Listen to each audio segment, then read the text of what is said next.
Hello, hello, everyone. Welcome back to G's K Love Lounge, your spot for all things Korean, all in one corner.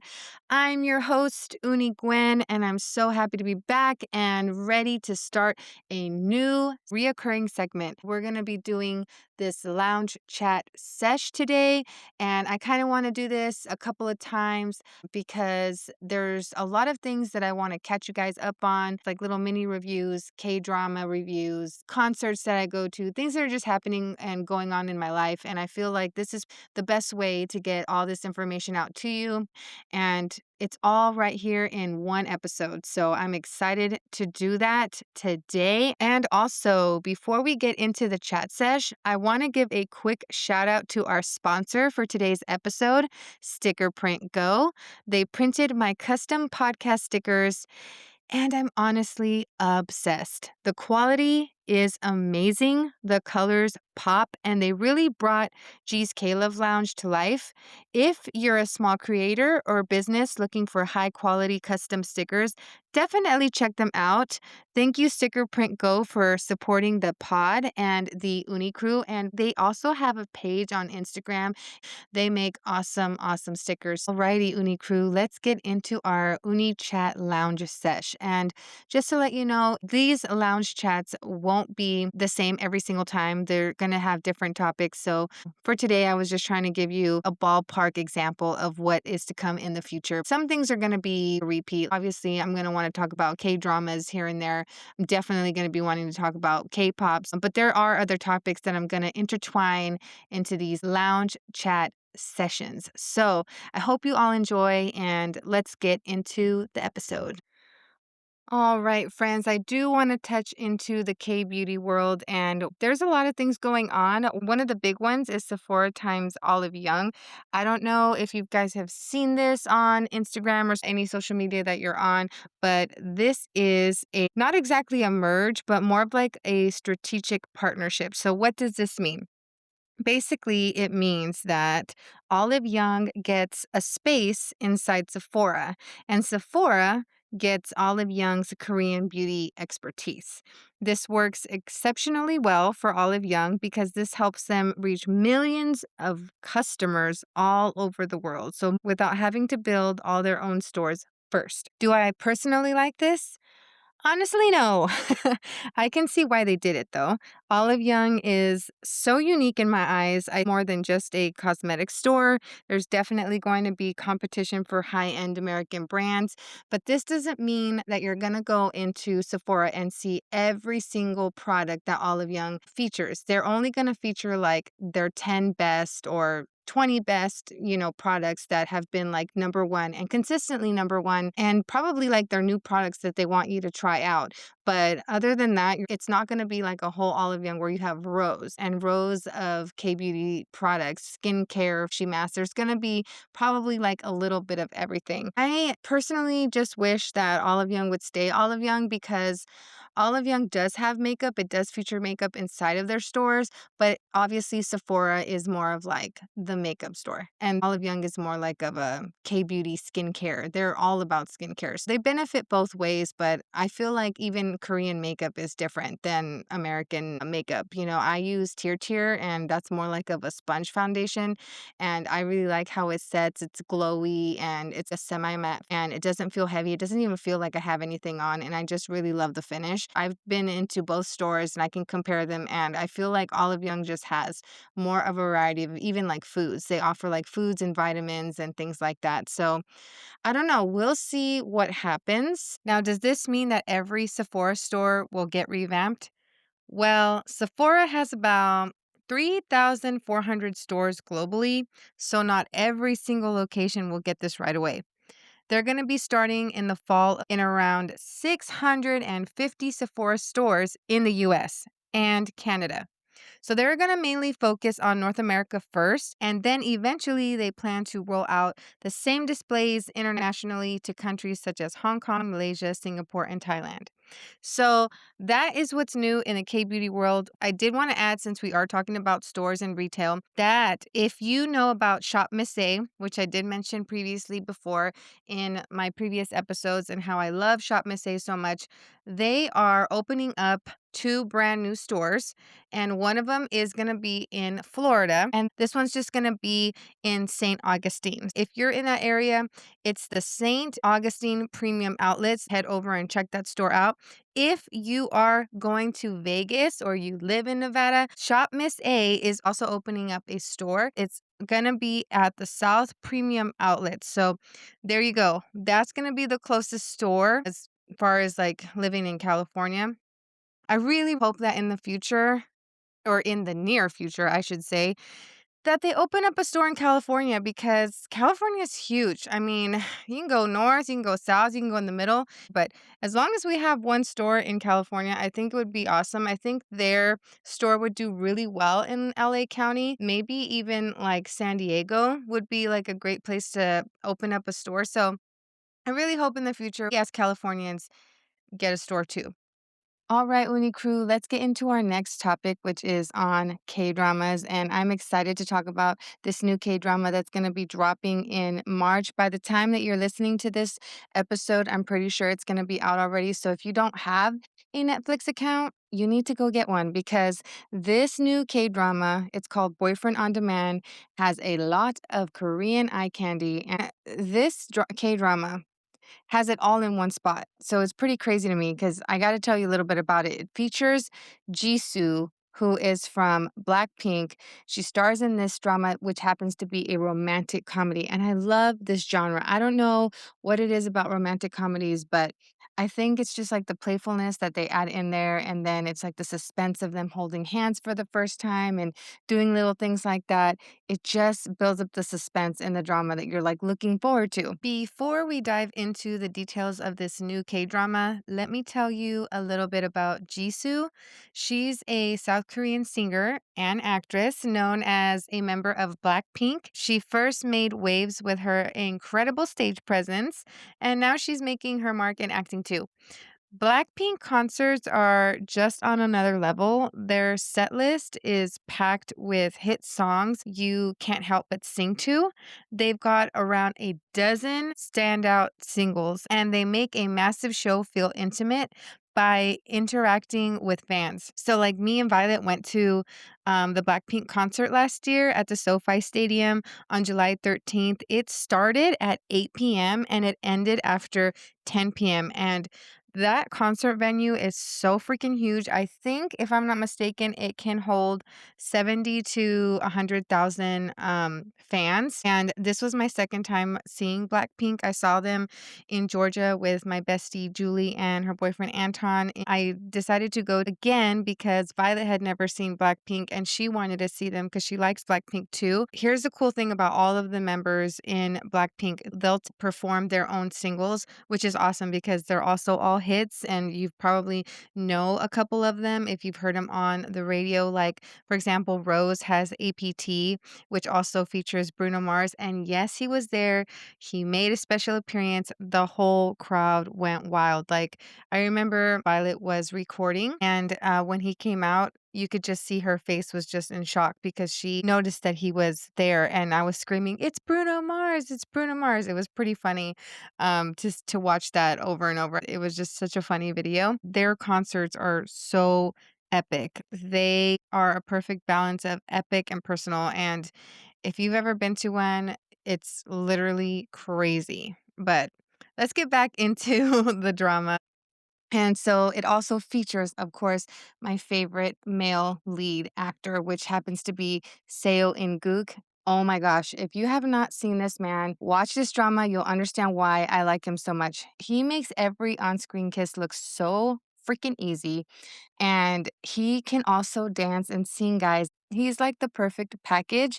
I've seen him in other dramas before. He can play a really funny, clueless millionaire. He can also play a dark, serious role. He can play an introverted role. He can play a mean, kind of serious role, but he can do it all so well. Everything about him is 100%. Now, this K drama series is only 10 episodes long, so it's actually 6 episodes short than a regular K drama. 50. I don't know right now if the episodes are going to be 50 minutes or an hour. I hope they're an hour because I want to get the most out of each episode. But this is really nice because it means this series is not going to be super long and you're going to be able to finish it pretty quickly. Let me tell you about what this K drama is about. It says that Jisoo plays Seo Mirai. She's an exhausted webtoon producer who uses a virtual dating service to find romance. And this also says that the series explores themes of real versus virtual love and work life balance. Now, this show features some famous, super handsome Korean stars. You're going to have a special appearance by Jay Park, and you're also going to have Seo Kang Joon, who you might recognize from the 2016 K drama Cheese in the Trap, and Lee Jae Wook from the very popular K drama series Alchemy of Souls. They even have Lee So Hyuk, who was also in Doom at Your Service with the main lead, Seo In-guk. And oh my gosh, he has such a deep voice, and he's definitely the description of tall, dark, and handsome. He has these dark, mysterious eyes, and he plays these serious roles, which he does so very well. I mean, with all of this jam packed in a drama, like, how can you not watch this? I'm telling you, ladies, this K drama is for you. Alrighty, Uni crew, moving on to the next topic. I do have a couple of K beauty product reviews that I want to share with you. And this one is, oh my gosh, this one I took forever to do. And I'm super sorry about that. I should have done this earlier for this product because I bought it back when it was like Black Friday last year. And everything just started piling up on me and I just got distracted and I just wanted to make episodes that had one topic. Now that I'm finally doing the Unni Lounge chat, I can add all these little different topics in here. And so here it finally is. It's on the Nature Republic Honey Melting Lip. If you don't know what this product looks like, it is on my Instagram page at G's K Love Lounge. If in case you forgot, it's a brownish glossy tube and I bought this back when it was Black Friday because it was a good price. I was looking for something moisturizing, something new to try, and I definitely wanted it to be a Korean product. So here is my review on that. This is similar to the NYX fat oil bombs, but this formula is slightly thicker and you definitely don't want to be eating with this on because the crumbs will stick to your lips. I most definitely felt the honey texture on this because it is a bit sticky, and to add to that, it doesn't last long. I'd say the formula starts to wear off in about less than half an hour, so be ready to reapply. The color goes on very well with my olive skin tone. Would I repurchase this again? It's a little too sticky for me. It doesn't go on as smooth. I need something more comfortable to wear and longer lasting. So I think I'm going to look out for something else to try. So I'm not downplaying this, but I just want you to be aware that it's not one of those long lasting color lip balms. Just know that if you're curious to buy this. The next review is on an extremely popular product in South Korea, and it's called the All Day Tight Makeup Setting Fix. I have seen this a lot on Instagram Reels, social media has blown this up. It's the little pink bottle. It's a 2.53 flow ounce, and it's a setting mist. Before I was really into skincare, I was really into makeup. And I realized that the one thing I can't live without is setting spray. I have to have it. And this is more like of an aerosol type spray. I have tried other sprays like Morphe, but that one I don't like because it has a really strong scent to it and it's pretty wet. So you can see like spots of product on your cheeks. What I tend to do is turn on my little fan that I have over my mirror to just set it much faster than just letting it sit there. But with this fix spray, I don't have to do that. Also, I did find this on Costco on their online website, and I tend to check the Costco online website about 1 to 2 times a month because they feature products that we can't get in the store. It's online only, and they do have a interesting selection of K-beauty products. And this was one of them, which when I saw this on their online website, I was like, whoa, I have to have this. I can't pass it up. I got 2 cans and I think it was only $22. They don't have this anymore. I'm sorry, Unicrew. They switch out their products. You know how Costco is. They can never hold on to something for a very long time. They got to keep switching out with new products. But if you want to purchase this, it is on Amazon for about $22 for 1 can, but worth it. I mean, this stuff is extremely good. I tested it out for 4 days and with a different routine because I wanted to make sure that I could give you the best possible review on this. And the Fix Setting Spray is used by makeup artists that work with K-pop idols. It's Korea's #1 setting spray. It contains refreshing extracts like lemon, tea tree, even Centella asiatica. It helps control oil and it keeps makeup from sliding. It even won 11 beauty awards from various outlets, and it is ranked first place in beauty awards for setting sprays in 2025. And it works for most skin types, but they do have different versions. If you're looking for different types of finishes, they have one called the So Natural Water Glow, which gives you that dewy effect. The So Natural Real Matte helps control the shine. So Natural Calm Fix is a vegan formula. So Natural All Day Blur gives you that soft blur effect and it slightly diffuses the texture. I'm kind of curious to try that one. I'll see if I can find it on Amazon and do a review in the future. But when I spray this on, this is the super fine mist that you're looking for. It expands in your room, I would say, in the air when you spray this. And it's hard to explain, but to give you an example, I sprayed this at my makeup desk and my boyfriend was drinking coffee. And I guess he could sense it or feel it because he was like, I don't want that stuff over here. You don't spray that in here next time. And I was like, what? And so I guess it fills the area of your room, but not like a lot, just like a little bit. But when I spray this on, my skin feels refreshed. And when it touches my skin, it just feels comfortable and it sets pretty quickly. So I don't even have to turn on my fan for this one. I love this. I can't get enough of this. My first bottle is almost halfway gone. If you're looking for a good setting spray, I highly recommend this one. Check it out on Amazon if you are interested. Let's go into the 4 days of how I tested it. On day one, I only sprayed this on after I finished my makeup. And I wore the Wet n Wild foundation, the matte golden beige color. And the only thing I noticed was that my foundation was separating only on my chin. Day two, I only sprayed it on after my makeup when I was finished, but I wore the AOA Matte Vision High Definition Foundation from Shop Miss A. And again, the only part that I noticed my foundation was separating was on my chin. Day three, I applied the AOA filter free face primer. And so I thought, okay, well, if I put that on and then use the AOA matte foundation, maybe my makeup will last longer with the spray. And the staying power had increased by doing it this way, but not by much. So day four, I sprayed it on before applying makeup. Then I used the AOA matte foundation and sprayed the fix spray after.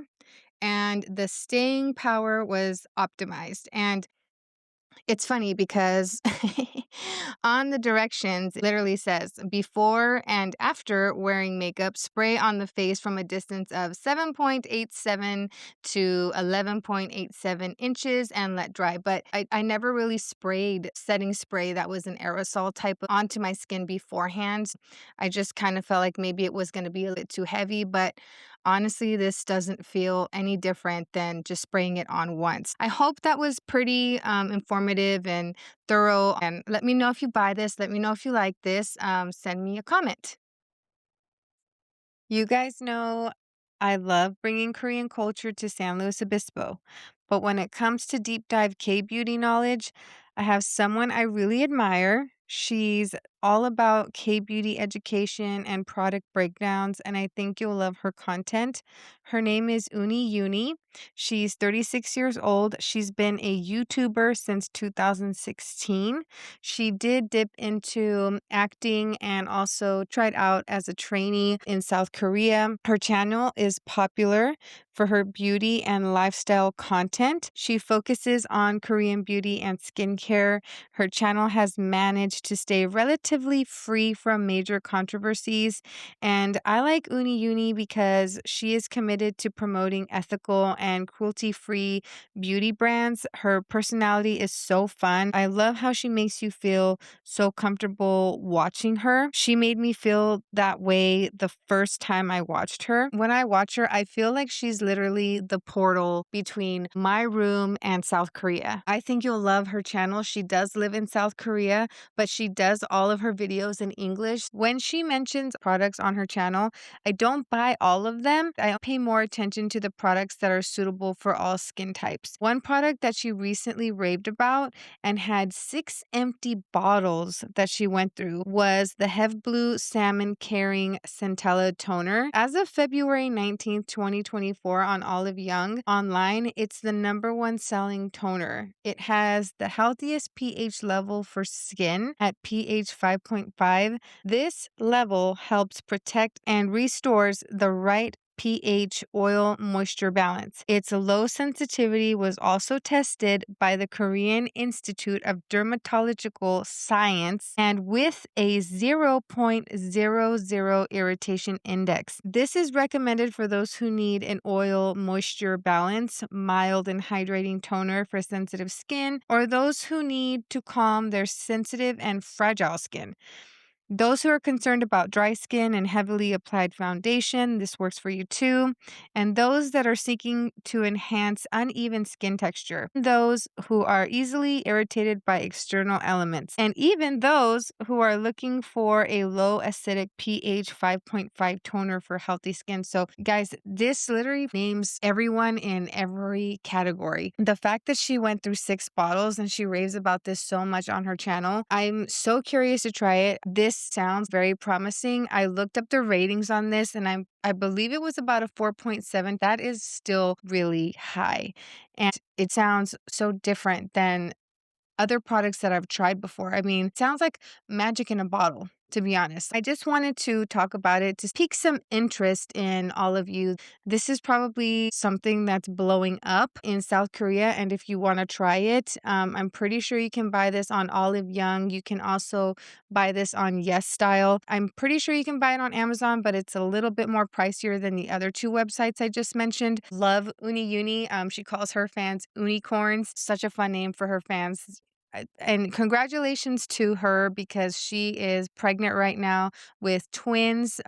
She's going to have a boy and a girl, and she was trying to get pregnant, and she was going through some fertility issues, and I'm so happy for her and her husband. She just posted a video on her YouTube channel about using some Korean products to help with her stretch marks. She does a lot of research. She goes to companies and has questions, and they're answering her. She's recording this whole time. She gets in depth of these products and how they're good for us, and she really gets down to the nitty gritty. And I think you should definitely check her out. She is awesome. Before I end this episode, I just want to say something really personal.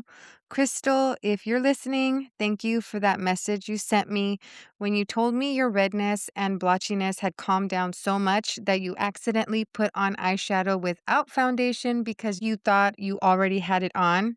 I just sat there smiling. That meant so much to me. I share what I've learned from testing things on my combo skin, from researching, from watching creators like Unni, who I'll link in the show notes because I've genuinely learned from her deeper K beauty breakdowns. But hearing that it actually helped you, that's everything. That's why I started this podcast, not for viral moments, not for huge numbers, but for moments like that. And as we start getting close to wrapping up season 1, I just want to say thank you to the Uni crew. This has been quiet growth, but it's been real growth. Okay, Uni crew, that's it for today. go drink some water, be gentle with your skin, and I'll see you in the next episode.